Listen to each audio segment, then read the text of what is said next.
Welcome to today's Explainer. It's absolutely fascinating to look at what actually separates a good football player from a truly elite one. Today, we're exploring the KGS Performance Intelligence Framework. Think of it as a blueprint that completely redefines comprehensive football growth from the inside out. It maps out the exact competencies you need to not just play the game, but to master it on a cognitive, emotional, and physical level. For decades, we all bought into this myth, right? This idea that raw talent, just kicking a ball against a wall until your boots literally wore out, or running laps until your lungs burned, was enough to reach the top. But is football growth really just physical? No way. The modern game has evolved. It's vastly more complex, incredibly fast, and the margins for error are just razor thin. Physicality? That's just the baseline now. To truly grow in football today, you need a highly tuned engine running the machine, and that engine is the mind. So here's our roadmap for today. We're going to break this framework down into 5 digestible phases. 1, beyond raw physical talent. 2, building the inner foundation. 3, mastering the modern game. 4, thriving under competitive pressure. And finally, 5, sustaining long-term football growth. All right, let's dive into section 1. Beyond raw physical talent, because what we as fans see on the pitch on match day is truly just the tip of the iceberg. Beneath the surface, there's a linear performance pathway. It's kind of like a sequence you just can't skip. First, you have the inner mind, your foundation. That translates outwardly to the pitch, the actual action. And finally, it extends into the long game, building a sustainable career.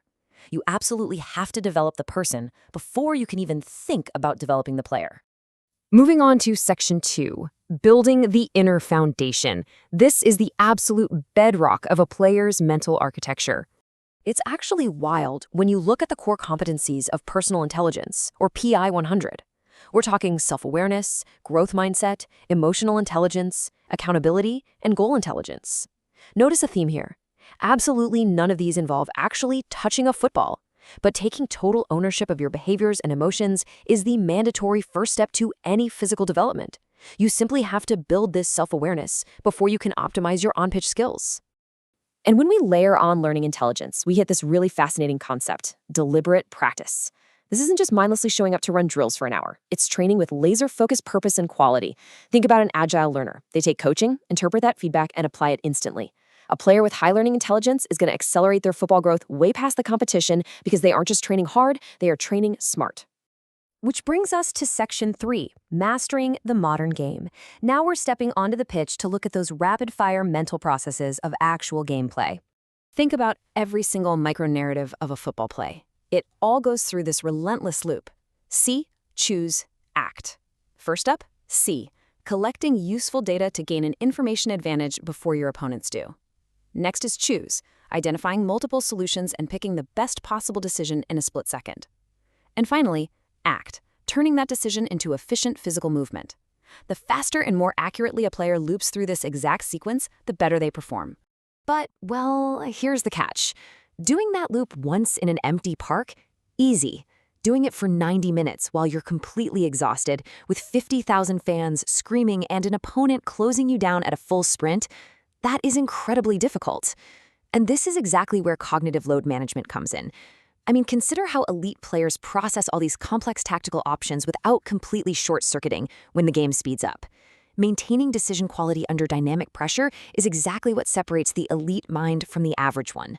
So once that high-quality decision is made, the goal of execution isn't just to try really hard. The goal is to turn those decisions into performance automation. This is all about movement efficiency, technical consistency, and coordinating your body so perfectly that the execution becomes entirely automatic. You've processed the information, made your choice, and boom, your body reliably executes the skill with total economy of movement, even under massive pressure.